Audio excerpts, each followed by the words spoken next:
Hello friends, welcome to my YouTube channel pioneer nursing channel. Friends, हमेशा की तरह आज भी एक इन्फॉर्मेशन वाला वीडियो, इन क्वेश्चन वाला वीडियो जो आपके अपकमिंग एग्जाम्स के अंदर आपके लिए यूज़फुल हो सकते हैं। फर्स्ट ऑफ ऑल फ्रेंड्स, आप स्क्रीन पर दिखाई जा रहे नोट्स की पॉइंट्स का एक स्क्रीनशॉट ले लीजिए, फिर उसके बाद में डिस्क्राइब करना स्टार्ट करते हैं।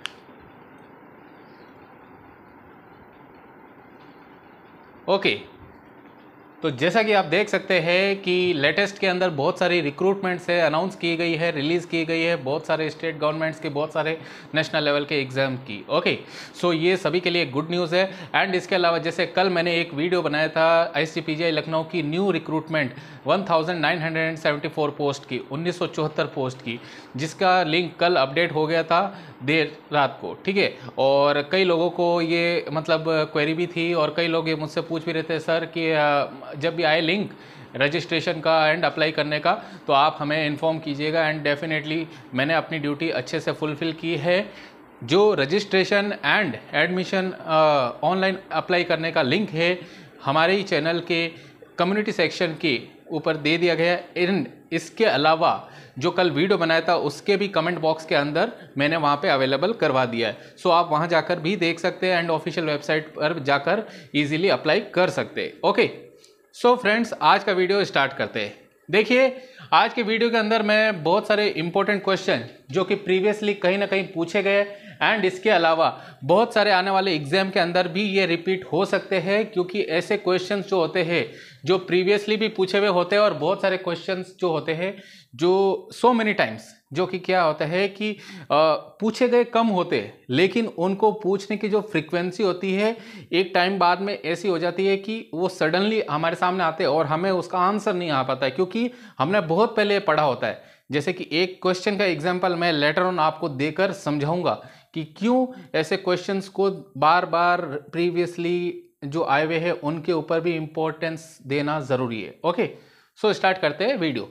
देखिए, लेनोवो हम सब जानते हैं, न्यूबॉर्न बेबी की बॉडी के ऊपर जो फाइन हेयर्स होते हैं उनको कहते हैं। So fine, soft and hypopigmented body hair, जैसा कि डिस्क्राइब किया है। ठीक है, अब ये स्टार्ट कब होते हैं बॉडी पे अपीयर होना? ठीक है, इंट्रायूटेराइन पीरियड की बात करते हैं तो 16 weeks period of gestation. Okay, POG short में लिखा है, 16 वीक्स पे स्टार्ट होता है। नेक्स्ट, ऑल बॉडी कवर, पूरी बॉडी को कवर कब कर लेते हैं, मतलब पूरी बॉडी पे हेयर्स कब आ जाते हैं? 20 वीक्स पीरियड ऑफ गेस्टेशन या जेस्टेशन पढ़ सकते हैं आप।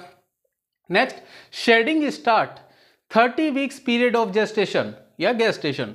ओके, 30 वीक पे शेडिंग होना स्टार्ट हो जाती है, जिसको आप जो फर्स्ट स्टूल, बेबी का जो फर्स्ट स्टूल होता है उसे हम मिकोनियम कहते हैं। और मिकोनियम से रिलेटेड भी क्वेश्चन पूछा जाता है कि उसके अंदर क्या क्या कंपोजिशन होते हैं। ठीक है, तो मिकोनियम के अंदर फाइन हेयर्स भी थोड़ी बहुत मात्रा के अंदर होते हैं, तो वो इस शेडिंग का ही प्रूफ है। ओके, नेक्स्ट क्वेश्चन, कुछ ड्रग्स इंपॉर्टेंट है जो कि एग्जाम में कहीं ना कहीं पूछी गई है और उनके एंटीडोट साथ में दिए हैं मैंने। ठीक है, तो करते हैं स्टार्ट, 1 by 1 स्टार्ट।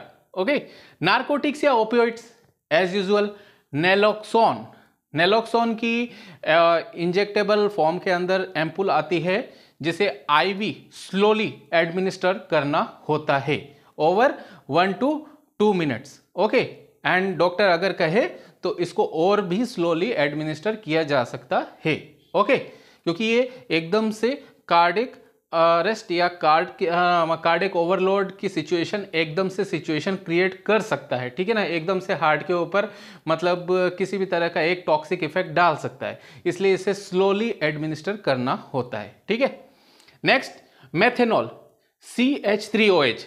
अब ये फॉर्मूला भी याद रखना इसलिए जरूरी है क्योंकि जनरल साइंस से रिलेटेड क्वेश्चन कहीं ना कहीं किसी न किसी आने वाले एग्जाम में पूछे जाएंगे। सो ऐसी कोई एडिशनल इंफॉर्मेशन होगी तो मैं साथ में आपको बताता रहूंगा।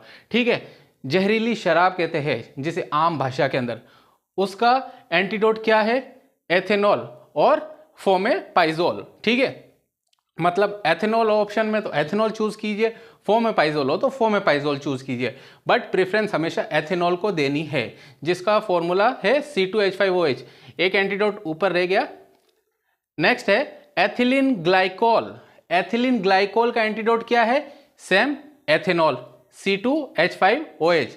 इसे और भी अगर है ना मतलब डिस्क्राइब करें इस फॉर्मूला को तो CH3CH2OH एथेनॉल, मतलब जनरल साइंस से रिलेटेड अगर इस तरीके से क्वेश्चन मतलब फॉर्मूला को इस तरीके से देते C2H5OH, ठीक है। कई बार क्या होता है एग्जाम के अंदर हमें मतलब जो मतलब सभी की बात नहीं कर रहा हूँ, कुछ स्टूडेंट्स एग्जामिनर्स जो अगर रट के गए होते हैं, उन्हें अगर ये फॉर्मूला याद है और अगर ये नहीं आके ये आ जाए तो टेंशन नहीं लेनी है। हम सभी ग्रेजुएटेड नर्सिंग ऑफिसर्स हैं, हमें पता है कि CH3CH2OH, ठीक है, यही सेम चीज है C2H5OH, क्योंकि आप यहां पे देख सकते हैं कार्बन कितनी टाइम्स है 2, C2H5 3 to 5, okay, and OH all, ठीक है, यानी ऑल जो है एथेनॉल मेथेनॉल, ये ऑल जो सफिक्स है इसको डिनोट करता है, ठीक है। नेक्स्ट साइनाइड, साइनाइड की पॉइजनिंग का एंटीडोट क्या है? Sodium nitrate, sodium thiosulphate, okay. Organophosphates, ठीक है, मतलब जो भी पेस्टिसाइड्स हो गए, किसी भी तरह का कोई ऑर्गेनोफॉस्फोरस पॉइजनिंग हो गया, ठीक है, तो उसका जो मतलब क्या कहते हैं ना, मतलब बोर्ड हमारे यहाँ पे हॉस्पिटल सेटिंग्स के अंदर जैसे ऐसे पेशेंट्स आ गए ऑर्गेनोफॉस्फेट्स को लेकर, ठीक है, जैसे कि एक पॉइजन है, ठीक है, most common and most toxic, जिसकी मोर्टेलिटी रेट जो है 100% होती है, यानी उसके बचने के चांसेस नहीं होते, ठीक है, एज पर जो रिकमेंडेशंस ऑफ एंड जो studies of hospitals and clinical institutions है, उसकी मोर्टेलिटी 100% होती है। किसकी? सल्फास, ठीक है। तो सल्फास पॉइजनिंग का जैसे पेशेंट आ जाता है तो उस कंडीशन के अंदर क्या करते हैं? उस कंडीशन के अंदर ऑर्गेनोफॉस्फेट्स पॉइजनिंग के अंदर हमें एट्रोपिन देना होता है, ठीक है। एट्रोपिन की डोज वहां पर डबलिंग में होती है, ठीक है। डबलिंग से मीन मेरा यहाँ पे है कि फर्स्ट ऑफ ऑल आपने 1 एम्पूल दिया, उसके बाद में 2 एम्पूल दिया, 2 के बाद में 4 एम्पूल दिया, 4 के बाद में 8 एम्पूल दिया, 8 के 16, 16 के 32, 32 के 64, 64 के 128, ठीक है। तो इस तरीके से ये डबलिंग होती रहती है, ठीक है, जब तक कि डॉक्टर मतलब बॉडी के जो हमारे वाइटल्स है, ठीक है, पल्स रेट है, ब्लड प्रेशर है, SpO2 लेवल है, रेस्पिरेटरी रेट है, कार्डिक मॉनिटर पर देख लेते हैं कि एक कंपेंसेटेड सिचुएशन के अंदर नहीं आ जाते हैं, ठीक है। और इसके अलावा एक लेवल तक डबलिंग करवाने के बाद में एट्रोपिन का इन्फ्यूज़न भी चलवाया जाता है, ओके।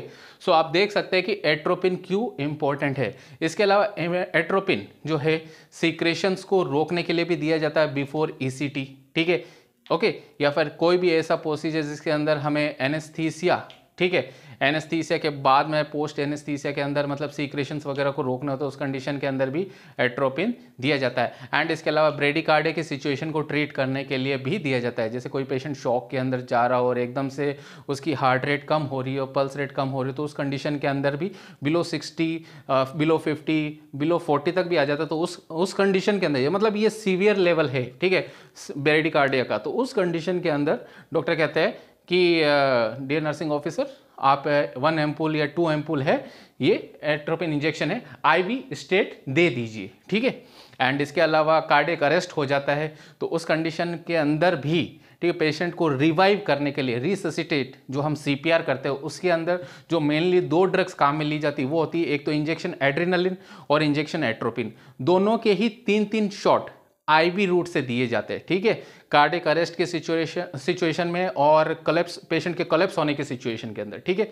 एड्रेनालिन का तो आपको मैंने जैसे कि बता ही रखा है, उसकी भी एम्पूल आती है 1 ml की, और 1 ml is equal to 1 mg होता है। वही मैंने एट्रोपिन के सामने लिख दिया है, 1 ml की एम्पूल आती है, और उसके अंदर भी जो स्ट्रेंथ रहती है एट्रोपिन की वो रहती है 0.6 mg, ठीक है। तो ये याद रखिएगा आप, ठीक है। तो ये है ऑर्गेनोफॉस्फेट का एंटीडोट, ठीक है। आई होप एट्रोपिन से रिलेटेड इतनी इन्फॉर्मेशन, अगर एग्जाम के अंदर ऐसा कोई क्वेश्चन आ जाए तो उसके अंदर ये आपके लिए यूजफुल होगा। नेक्स्ट, नाइट्राइट्स का एंटीडोट मेथिलीन ब्लू, आर्सेनिक का एंटीडोट डाइमर कैप्रोल, लेड का एंटीडोट कैल्शियम Cl लिखा मैंने शॉर्ट में, डाइसोडियम, ठीक है, DiSOD, ठीक है, शॉर्ट में लिखा है IUM, ठीक है, डाइसोडियम EDTA। अब आपको मैं बता दूं कि हम जो CBC, ठीक है, एंड इसके अलावा CBC के अलावा जितनी भी हमारी ब्लड से रिलेटेड स्टडीज़ होती है, जैसे पेरीफेरल ब्लड फिल्म, ठीक है, जिसके हम मलेरिया के अंदर टेस्टिंग्स करवाते हैं, तो ये जो टेस्टिंग होती है CBC PBF, ये किस में करवाते हैं हम? वायलेट या पर्पल कलर की, ठीक है, वायल आती है या जिसे हम वैक्यूम टनर कहते हैं, ठीक है, उसके अंदर लेते हैं। अब मैं ये चीज यहां पे क्यों बता रहा हूं, क्योंकि उस वायल के अंदर जो सॉल्यूशन होता है वो होता है EDTA, ठीक है, ethylene diamine tetra acetic acid, ठीक है, EDTA, ठीक है, ethylene diamine tetra acetic acid, EDTA। तो लेड का एंटीडोट क्या है, कैल्शियम डाइसोडियम, EDTA। और एट्रोपिन, जैसे कि अभी मैंने ऊपर ऑर्गेनोफॉस्फेट्स का एंटीडोट एट्रोपिन बताया, लेकिन अगर एट्रोपिन से ही मतलब पॉइजनिंग कंडीशन और टॉक्सिक सिचुएशन क्रिएट हो जाए तो उस कंडीशन के अंदर उसका एंटीडोट क्या है, फिजोस्टिकमाइन। ओके, नेक्स्ट कोलिनर्जिक क्राइसिस, और जिसका अगर पर्टिकुलर ड्रग का नाम ले तो नियोस्टिकमाइन, ठीक है, एंटी माइस्थेनिक ड्रग है। अगर ये एंटी माइस्थेनिक ड्रग्स या फिर नियोस्टिकमाइन की पॉइजनिंग या उसके कंडीशन के अंदर मतलब टॉक्सिसिटी सिचुएशन की क्रिएट हो जाए, प्रोड्यूस हो जाए, तो वहां पर जो उसका एंटीडोट है वो होगा एट्रोपिन, ठीक है। तो एट्रोपिन आप देख सकते हैं दो जगह पे एज एन एंटीडोट आया है, एक तो ऑर्गेनोफॉस्फेट्स में और एक कोलिनर्जिक क्राइसिस के अंदर, ठीक है। और कॉपर का एंटीडोट, नेक्स्ट कॉपर का एंटीडोट है, कॉपर का देखिए सिंबल के, अगर जैसे कि हमने केमिस्ट्री के अंदर पढ़ा है, हम सब ने BSc और GNM या फिर 12th साइंस बायो जिन्होंने की है, हम सब नहीं किए ऑलमोस्ट, लेकिन आर्ट्स और कॉमर्स के भी अलाउड होते हैं, ठीक है, पहले प्रीवियसली भी जिन जिन लोगों ने कर रखी, तो हम सब ने पढ़ा है, ठीक है। इवन अपनी स्टडीज़ के अंदर टेक्स्ट बुक्स के अंदर भी हम देखते हैं 10th साइंस तक कि इसका जो सिंबल है Cu, ठीक है। ये याद रखना इसलिए जरूरी है, मैं बार बार ये चीज़ इसलिए मैं इतना डीप में जाके आपको बता रहा हूँ, बेसिक बेसिक चीज़ें, क्योंकि अभी आप देख रहे हो कि जितने भी एग्जाम हो, चाहे SGPJ आने वाला हो, चाहे वो RML का हो, चाहे वो एम्स का ही क्यों नहीं हो, ठीक है। एंड इसके अलावा जैसे अभी NPCIL है, ठीक है, न्यूक्लियर पावर का कॉरपोरेशन इंडिया लिमिटेड की रिक्रूटमेंट आई है। इसके अलावा जैसे बेसिल की रिक्रूटमेंट आई है, ठीक है, इंफॉर्मेशन ब्रॉडकास्टिंग डिपार्टमेंट की। तो उन सभी की कहीं ना कहीं रिक्रूटमेंट के अंदर या फिर और भी ओवरऑल कहीं किसी भी एग्जाम की है ना, आप रिक्रूटमेंट लीजिए, हर जगह पे general awareness, current affairs, GK हो गया, एंड इसके अलावा साइंस, बेसिक साइंस, हाँ, 10th और 12th लेवल तक की पूछ लेते हैं, ठीक है। एंड मैथ्स रीजनिंग भी 12th लेवल तक की, इंग्लिश, हिंदी, कंप्यूटर्स। तो मतलब कहने का सेंस ये है कि आज जितना वेटेज हम अपनी नर्सिंग सब्जेक्ट को देते, एडिशनल टाइम, फ्री टाइम में हमें इतना ही टाइम, ठीक है, फ्री टाइम मिलने पर कि भी हमें हमारा 8 घंटे का डेली का शेड्यूल है नर्सिंग सब्जेक्ट्स को देने का, तो 2 से 3 घंटे हमें इन सब्जेक्ट्स के ऊपर भी मेहनत करनी चाहिए। क्यों? क्योंकि अगर आप ऐसा सोच के बैठते हो कि यार 180 + 20 का पैटर्न आता है नॉर्थ सेट के अंदर एम्स का, तो 20 क्वेश्चन मैं तो छोड़ दूंगा, मैं तो मेरे 180 में से भी कवर कर लूंगा। No, this is a negative thinking. ऐसा करके आप खुद के पैर पे कुल्हाड़ी मार रहे हैं, क्योंकि यही वो एक्स फैक्टर होते हैं, यही वो 20 क्वेश्चंस होते हैं जो आपको रैंकिंग के अंदर ऊपर लेके जाते हैं, 500, 1000, 2000 कैंडिडेट से आगे लेके जाते हैं, और आपकी रैंक को, जो भी आपको पर्टिकुलर एम्स चाहिए वहां तक पहुंचाने के लिए एक मील का पत्थर साबित होते हैं, माइलस्टोन प्रूव होते हैं। सो आपको ऐसा नहीं सोचना है कि हमें ये बेसिक बेसिक चीज़ें पढ़ने की, याद करने की, रिमाइंड करने की, रिवाइज करने की क्या ज़रूरत है। नहीं, ज़रूरत है नर्सिंग के अंदर हम जो भी चीज़ पढ़ते हैं, हर उस चीज़ की इंपॉर्टेंस है जो हमें हमारी टेक्स्ट बुक्स में, जो हम हमारे डेली रूटीन में क्लिनिकल प्रैक्टिस के अंदर फॉलो करते हैं। ऐसे तो हमें अगर यूँ कहा जाए कि भाई हैंड वॉश की क्या इंपॉर्टेंस है, तो हैंड वॉश की इंपॉर्टेंस आज बड़े से बड़े डिपार्टमेंट के HOD से लेकर एक मतलब जो कहते हैं सफाई कर्मी, उसको भी पता है। तो हम तो nursing care provider, nursing officer है, ठीक है, अपने आप में एक मतलब एक है strong person, health care provide करने वाले, तो हमें इन चीज़ों को इंपॉर्टेंस देनी चाहिए। Okay, come to the point. तो कॉपर, Cu का एंटीडोट क्या है? D penicillamine. Okay, next, length of an ureter, जो मूत्र वाहिनियां हिंदी में कहते हैं हम, ठीक है। ये मैं साथ साथ में हिंदी अर्थ इसलिए भी बता देता हूं कि बहुत सारे कैंडिडेट्स होते हैं जिनको मतलब इंग्लिश के साथ साथ हिंदी में भी मतलब अपनी पकड़ को बनाए रखना होता है, और जिनकी हिंदी की पकड़ बहुत अच्छी होती है, ठीक है, और वो हिंदी में अच्छे से कैच कर पाते हैं। इसलिए मैं मोस्टली मतलब दोनों ही लैंग्वेजेस को बैलेंस करके आपको एक्सप्लेन करने की कोशिश करता हूँ। सो देख सकते हैं आप यहाँ पे लेंथ ऑफ एन यूरेटर क्या है, 25 to 30 सेंटीमीटर, ठीक है, 25 से 30 सेंटीमीटर एडल्ट्स के अंदर जो लेंथ ऑफ यूरेटर होती है वो होती है, ठीक है, 2 होती है यूरेटर बॉडी के अंदर, और इनका जो डायमीटर है, ठीक है, डायमीटर यानी कि व्यास, ठीक है, अंदर की जो चौड़ाई है यूरेटर की वो होती है 1.5 to 6 mm, ठीक है, ये वेराई कर सकती है ±1 mm, ओके, mm है, हाँ, मिलीमीटर, ध्यान रखिएगा। वही अगर एक एक्स्ट्रा नॉलेजेबल पॉइंट ये पूछ ले जाए कि भी length of an ureter newborn baby में, जो नवजात बच्चा शिशु है उसके यूरेटर की लेंथ क्या होती है, तो ध्यान रखिएगा 6.5 से 7 सेंटीमीटर यानी 6.5 to 7 सेंटीमीटर लॉन्ग होती है, ओके। अब next question, crown of renal system, ये भी अपने आप में एक मतलब अनोखे तरीके से, यूनिक तरीके से पूछे हुए क्वेश्चंस में से एक है, क्राउन ऑफ रीनल सिस्टम। अब रीनल सिस्टम का क्राउन यानी ताज क्या है, कौन से ऑर्गन या बॉडी पार्ट को कहते हैं, तो वो कहते हैं हम एड्रिनल ग्लैंड को, ठीक है। एड्रिनल ग्लैंड का जैसे प्रीवियसली वीडियोस के अंदर भी मैंने आपको थोड़ा सा एनाटॉमिकल स्ट्रक्चर समझाया था, ठीक है। Adrenal cortex, adrenal medulla, 2 portion हो जाते हैं। कॉर्टेक्स यानी आउटर कवरिंग, मेडुला यानी इनर पोर्शन। कॉर्टेक्स की 3 लेयर होती है, आउटर, मिडल, इनर, ठीक है। आउटर से होते हैं, ठीक है, मिनरलोकॉर्टिकॉइड्स, एल्डोस्टेरोन उसका एग्जांपल, ग्लूकोकॉर्टिकॉइड्स, कार्टिसोन उसके एग्जांपल, ठीक है, सेक्स कॉर्टिकॉइड्स, ठीक है, एंड्रोजेंस एंड एस्ट्रोजेंस, ठीक है।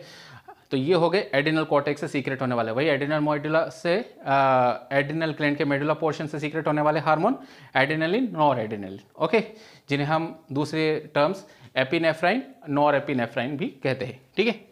नेक्स्ट, हाँ, जो वीडियो के स्टार्टिंग में मैंने कहा था कि आपसे जो है मतलब बहुत कम पूछे हुए क्वेश्चन, लेकिन जब एकदम से सडनली आपके सामने आ जाते हैं और जो डेली रूटीन में आप फॉलो भी करते हो, लेकिन एकदम से ऐसी चीज आ जाता है तो कहीं कहीं पे आप भी वहां पे गलती कर बैठते हो, ठीक है। और ये वही क्वेश्चन है। क्वेश्चन क्या है, आरएल का मतलब, एक तो मतलब देखिए, आरएल की फुल फॉर्म पूछ ली जाए, एक क्वेश्चन यहां से भी बनता है कि आरएल की फुल फॉर्म क्या है, या आरएल का नाम क्या है, ठीक है, पूरा नाम क्या है। एक नाम, 3 नाम बता रहा हूं मैं आपको यहाँ पे।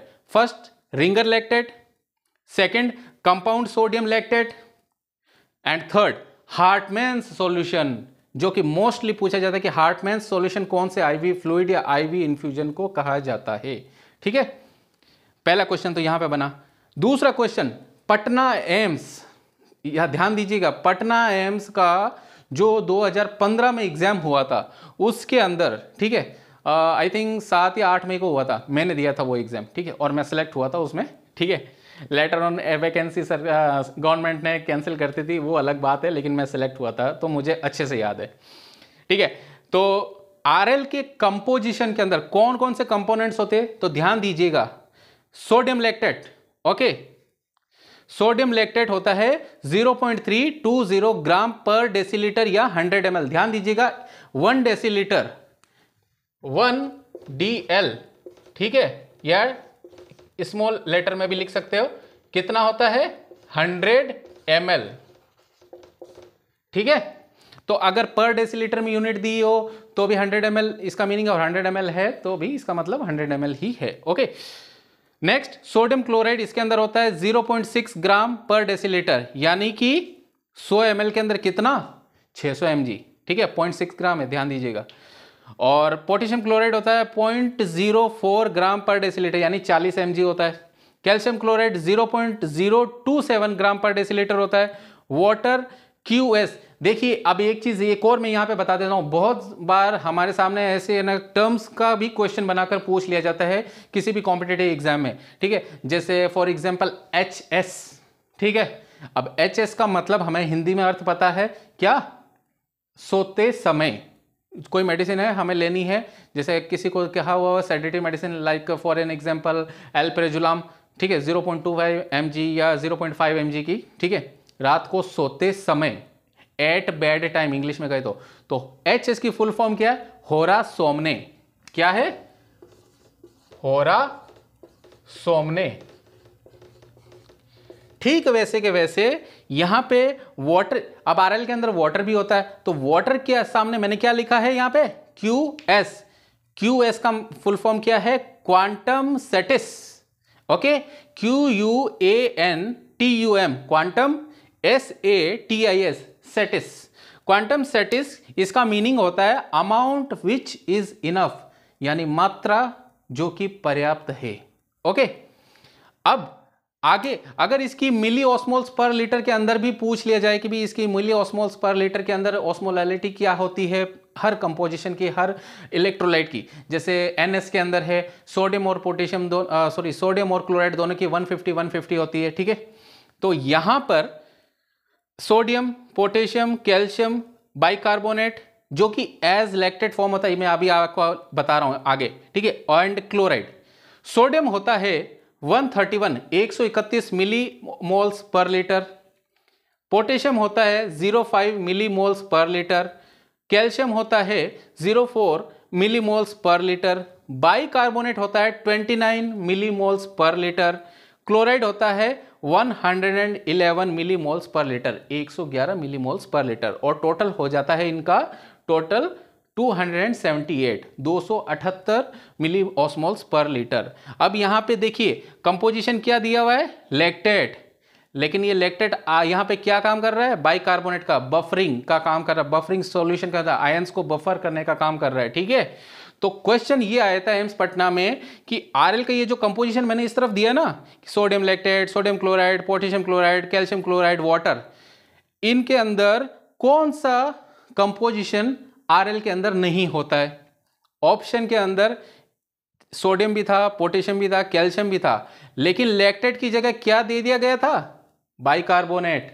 और जैसा कि आप देख सकते हैं कि बाइकार्बोनेट यहां पे कंपोजिशन के अंदर नहीं है। ठीक है, लेकिन ये लैक्टेट किसका काम कर रहा है, जैसे कि अभी मैंने मिली ऑस्मोल्स पर लीटर के अंदर ये यहां पे मिली ऑस्मोलैलिटी एक्सप्लेन की है, ये बाइकार्बोनेट का काम कर रहा है, कौन, लैक्टेट। तो यहां पे क्वेश्चन फंस गया, और जिन लोगों ने मतलब काम किया हो और नहीं भी किया हो, तो मतलब कई बार होता है कि हाँ भी हमें ये चीज़ें तो अच्छे से याद होती है, लैक्टेट होता है, लैक्टेट होता है, लैक्टेट होता है, लेकिन अब एकदम से ये पूछ ले जाए कि भी ये जो लैक्टेट है किसके तौर पे काम करता है, ये बाइकार्बोनेट के तौर पे काम करता है, लेकिन यहाँ पे कंपोजिशन के अंदर दे दिया जाए तो कंपोजिशन के अंदर तो बाइकार्बोनेट का नामो निशान ही दिया है, मतलब एज अ टर्म तो यहाँ पे दिया ही नहीं है, यहाँ पे तो लैक्टेट दिया है। और उठा के क्वेश्चन यही पूछ लिया था, ऑप्शन में यही दिया हुआ था बाइकार्बोनेट, तो बाइकार्बोनेट तो होता ही नहीं है, वहां पे तो लैक्टेट दिया, वहां पे तो लैक्टेट होना चाहिए था। ठीक है, एक्सेप्ट में पूछा हुआ क्वेश्चन था, तो क्वेश्चन यहां पे फंस गया। ठीक है, मतलब गलतियां अगर किसी ने की है तो वहीं पे, क्योंकि मैं जब वापस आ रहा था ट्रेन से पटना से, ठीक है, क्योंकि पटना में ही हुआ था ये एग्जाम। ठीक है, फुलवारी शरीफ के अंदर जो पटना एम्स है उसका एग्जाम वही है, दानापुर के अंदर ही एग्जाम हुआ था। ठीक है, मैं ये ऐसे ऐसे छोटे छोटे इंसिडेंट इसलिए बताता हूँ क्योंकि ये मतलब जो इंसिडेंट्स है कहीं ना कहीं आपके साथ भी कहीं ना कहीं हो चुके हैं, आपको भी कहीं ना कहीं फेस करने को मिल सकते हैं, और जो एक्सपीरियंस से बताई जाती है ना चीज़, वो हर किसी के लिए यूजफुल होती है, और एक्सपीरियंस कहते हैं बाजार में नहीं मिलता, इसलिए मैं आपको हर छोटी चीज़ बताता हूँ जो आपके लिए कहीं ना कहीं यूजफुल प्रूव हो सकती है। ठीक है, ऐसे ही मतलब कोई भी इंसिडेंट बताने का कोई ऐसा नहीं होता कि बेतुकी बात है, नहीं, कोई ना कोई रीज़न ज़रूर होती है। ठीक है, तो इसलिए आप क्या ये छोटी छोटी चीज़ों के ऊपर बहुत ध्यान देना है। तो सारांश ये है, मोरल ये है इस क्वेश्चन का, ठीक है, कि भी अगर ऐसा आरएल का क्वेश्चन आपके सामने आ जाए, ठीक है, और वहां पे ऑप्शन के अंदर अगर बाइकार्बोनेट दिया हो एक्सेप्ट के तौर पे कि आरएल के अंदर कौन कंपोजिशंस में कौन सी चीज़ नहीं होती है, और ऑप्शन के अंदर अगर बाइकार्बोनेट दिया हुआ है तो बाइकार्बोनेट आपको ऑप्शन चूज करना है, क्योंकि एज अ टर्म वहां पे बाइकार्बोनेट होता ही नहीं है, वहां पे क्या होता है, सोडियम लैक्टेट। अगर सोडियम लैक्टेट दिया हो तो सोडियम लैक्टेट चूज कीजिए, अगर सोडियम नहीं दिया हुआ ऑप्शन के अंदर टर्म में सिर्फ लैक्टेट दिया हो तो लैक्टेट चूज करना है आपको ऑप्शन। ठीक है ना, मतलब वहां पे इसका आंसर यही होगा लैक्टेट। ठीक है ना, बाइकार्बोनेट ऑप्शन के अंदर अगर दिया हुआ है तो बाइकार्बोनेट वो नहीं होता है, एज अ टर्म क्या होता है, सोडियम लैक्टेट ही होता है, तो वहां पे वो ऑप्शन आपको चूज करना है। ठीक है, तो ये थे कुछ इंपॉर्टेंट क्वेश्चंस जो मैंने आपके साथ में शेयर किए हैं, और एक बार फिर in the last of video मैं आपको ये चीज़ कहता हूँ, हमेशा की तरह लाइक करें, शेयर करें, सब्सक्राइब करें हमारे चैनल को, ऐसे ही इन्फॉर्मेशन वाले, ऐसे ही नॉलेजेबल वीडियोस, ऐसे ही इंपॉर्टेंट क्वेश्चंस के एक बेहतरीन एक्सप्लेनेशन के लिए जो आपके लिए कहीं ना कहीं किसी न किसी तरीके से इंपॉर्टेंट प्रूव हो सकते हैं आने वाले एग्जाम्स के अंदर।